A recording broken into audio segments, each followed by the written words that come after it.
Hemos invitado al presidente Jorge Tuto Quiroga Ramírez, fue presidente de Bolivia entre 2021 y 2022, lideró el Partido Acción Democrática Nacionalista, se graduó como ingeniero industrial, por eso conoce muchísimo de estas temáticas que tienen que ver con todo el Internet, de la Universidad AM de Texas y posteriormente cursó una maestría en Administración de Empresas de la Universidad St. Edwards, también de Texas, Austin.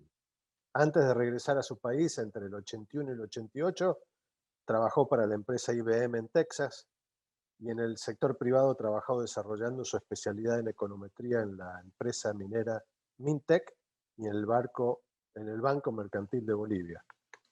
Mañana el comité ejecutivo tendrá el gusto de tenerlo a él justamente en una presentación especial, pero sin más, y esperando que aglutine todos los temas estos, sé que Tuto estuvo muy tempranito con nosotros y tiene mucho que decirnos. Muchas gracias, Tuto, por aceptar este desafío de nuevo. Muchas gracias a Ricardo, a Jorge, a todos los que han participado en este ilustrativo, maravilloso día intenso. Yo hubiera preferido quedarme acá callado y que siga el debate y la discusión con el representante Richard ahí que vino de Google, que hay que saludar que hubiera venido. Creo que hay mucho que discutir con las plataformas de parte de los medios de comunicación. A ver, creo que es interesante el día de hoy y quisiera empezar con la famosa frase de Jefferson, que es algo complicada, que cuando le preguntaban qué prefería, si libertad de expresión o instituciones democráticas, Jefferson respondía, estoy parafraseando, no citando, Jefferson respondía que prefería libertad de expresión porque con ella podía eventualmente construir instituciones democráticas, que viceversa, que si tenías instituciones democráticas republicanas sin libre expresión, te quedabas sin ninguna de las dos. Esa expresión de Jefferson es más complicada, quizá más sencilla fue la frase de la expresidenta Rousseff de Brasil, que decía, prefiero el ruido de la prensa libre al silencio de la dictadura.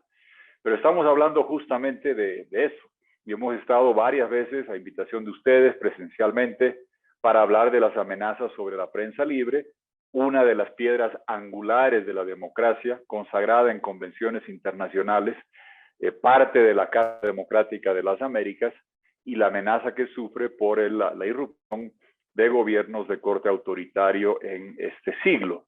Pero ahora creo que la sesión del día ha estado dedicada a esta otra gran amenaza que enfrenta nuestra prensa libre. Yo diría que en los últimos años y en este siglo, la prensa libre ha sufrido y se ha reflejado hoy en muchos de los comentarios, el análisis de UNESCO, las presentaciones de los países, el intento de legislación, la triple amenaza que está enfrentando la prensa libre, amigos y amigas acá presentes, desde el terremoto, aparejado del tsunami y acompañado del huracán, si se quiere, que es el autoritarismo, el resurgimiento de regímenes autoritarios, y ustedes ayer han hecho un listado de las amenazas de la prensa que sufre la prensa libre bajo regímenes autoritarios o no puramente autoritarios, pero con algunas tendencias en esa dirección. Autoritarismo 1, 2, COVID y 3, este estrangulamiento digital del cambio que ha sufrido el mundo. Y a los tres me quería referir para concluir este día tan intenso de discusiones. Primero, el autoritarismo, muy sencillo, debemos luchar para que no se normalice algo que ha ido creciendo. Yo quisiera tomar una fecha, podemos buscar arbitrariamente cualquiera. Tomo el 2001. ¿Por qué? Porque para mí era el punto más alto del desarrollo democrático de la región y que venía aparejado con el punto más alto quizás de respeto a la prensa libre, y no fue casualidad. 2001 se suscribió la Carta Democrática de la OEA y había un solo lunar en las Américas, Cuba. El resto no. El mismo Chávez vivía, que en paz descanse, y firma y suscribe la Carta Democrática de la OEA. Todavía no había arremetido contra el Nacional, contra RCTV, no habíamos visto los temas de Ecuador. Pero digamos ese punto alto que tuvimos para la prensa y la democracia, y no es casual que vinieron juntos, de ahí para adelante hemos enfrentado estas por lo menos tres dificultades.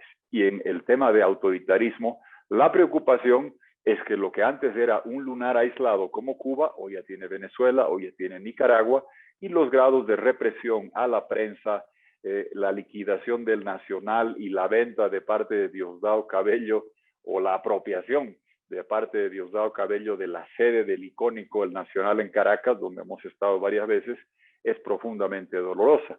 Como es doloroso ver a todos los colegas de Nicaragua perseguidos. Si uno apellida Chamorro, mala suerte, se va para adentro. Si uno era candidato presidencial, Maradiaga, Cruz, quien fuese, para adentro también. Entonces, conforme va avanzando esto, la preocupación regional debe ser que si hemos suscrito un documento que dice que todos vamos a tener democracia con respeto a los derechos humanos, con libre expresión, con independencia en las instituciones, con alternancia en el poder, debe llamar la atención que en lugar de mejorar, estamos empeorando y parecería que se están normalizando comportamientos que si los llevamos al extremo, vemos lo que pasa en Ucrania. Créanme que no es casualidad que el extinto Hugo Chávez le dedicó mucho tiempo y mucho dinero a financiar las campañas del señor Yanukovych en Ucrania y a darle préstamos gigantescos a Lukashenko en Bielorrusia, que son el corazón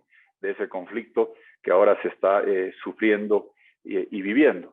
Y si llevamos esto al extremo, como periodista yo me preocuparía enormemente que la receta Putin se vaya aplicando en cámara lenta.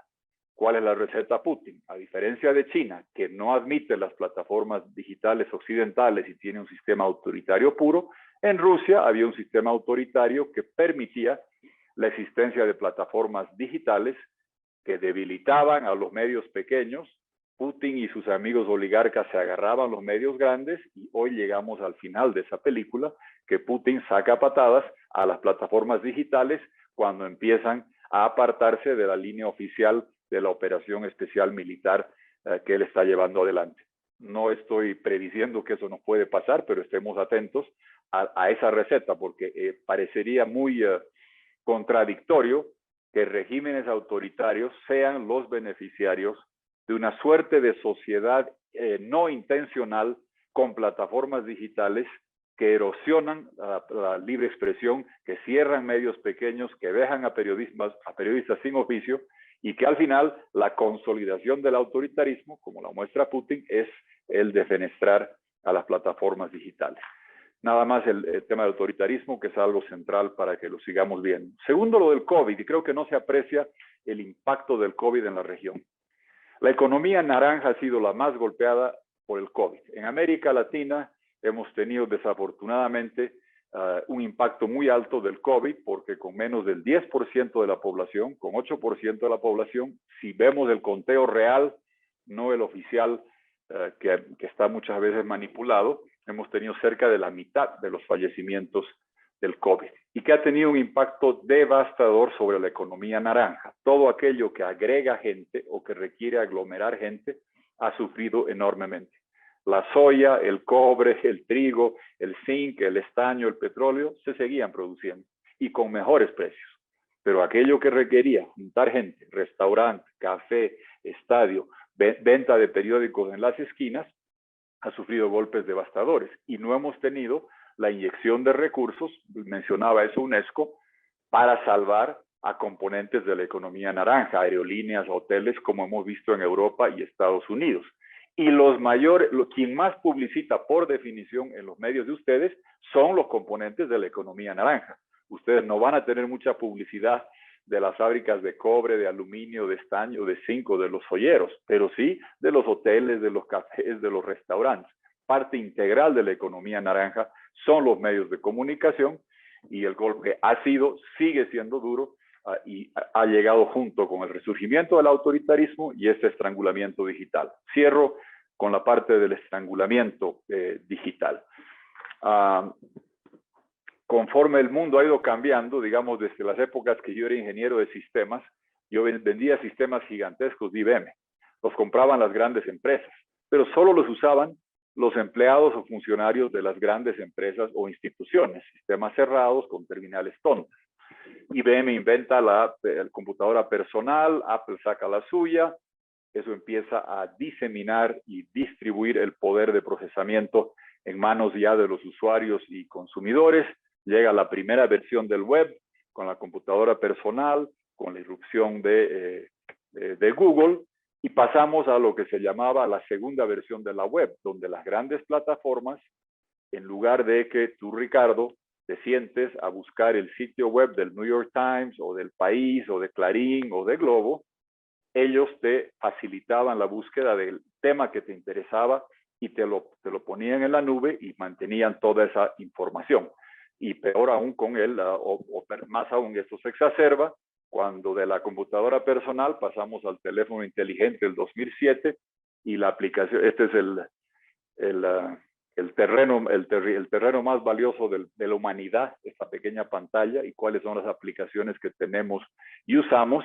Y esas aplicaciones, plataformas de Web 2.0 cada vez tienen más y más poder. Yo celebro que el vicepresidente de Google venga a discutir y la amplitud que muestra, porque creo hay mucho que discutir. Creo que, Ricardo, tú señalabas con claridad.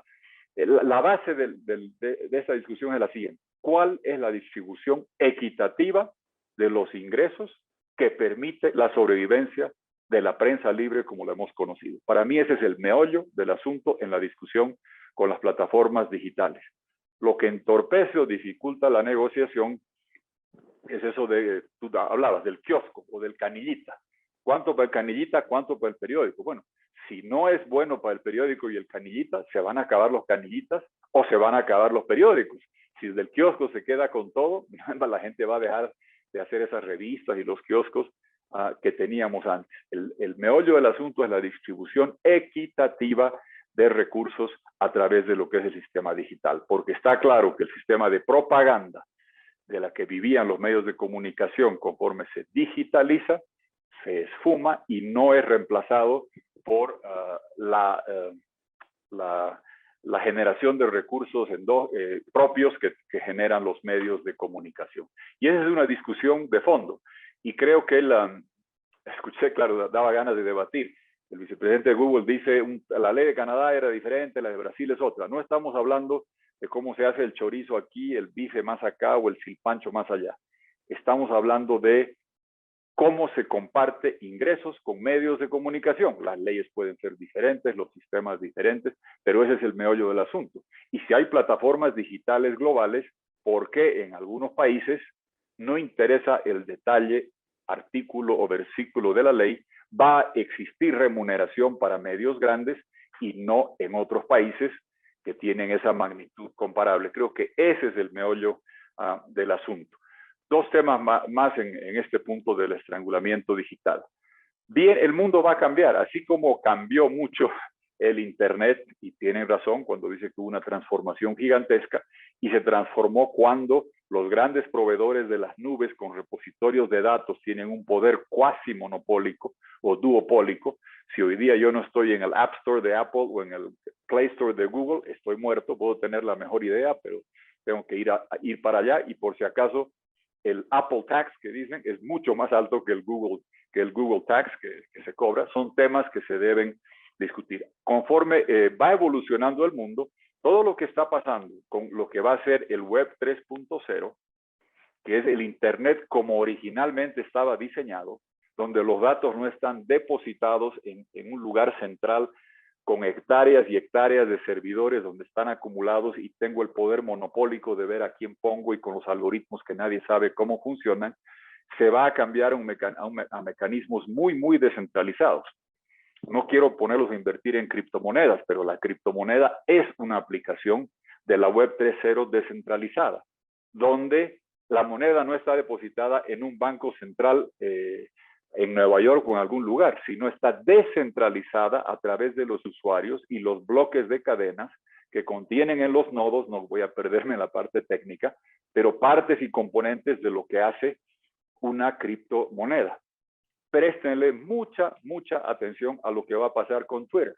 No porque el señor Elon Musk tenga más poder o no, sino porque la discusión está girando hacia cambiar el modelo de negocios de Twitter en lugar de algoritmos centralizados a un sistema de Web 3.0 descentralizado, donde sean los usuarios y generadores de contenidos que determinan cómo se disemina y reparte la información y no alguien que está manejando esto en una oficina en San Francisco o en Mountain View o en otro lugar. porque yo sé que atrae la atención Elon Musk, cuánta plata tiene, qué va a pagar. Jack Dorsey y Elon Musk dicen lo mismo, que hay que cambiar el modelo. Y el actual presidente de Twitter dice lo mismo. Yo sé que Twitter no es tan grande como las otras plataformas, pero ustedes conocen muy bien, para nosotros tremendamente útil. Es donde uno intercambia boletines de prensa, ¿no es cierto? En política, en actividades públicas y demás, y tiene una enorme influencia sobre lo que va a pasar con otras plataformas. O sea, como SIP, yo les recomiendo mirar con mucho cuidado, más allá de que si es Elon Musk u otro consorcio que se queda, el cambio de modelo de negocios de Twitter, porque van a ver eso replicarse en otras plataformas. Y las plataformas visuales digitales, estilo TikTok, de trabajo con otra, van a ir también en esa dirección del Web 3.0, que va a descentralizar el contenido. La gente habla mucho de los NFTs, del Non-Fungible Token, que es como tu certificado de nacimiento de un producto digital y que tiene un valor y que es tuyo.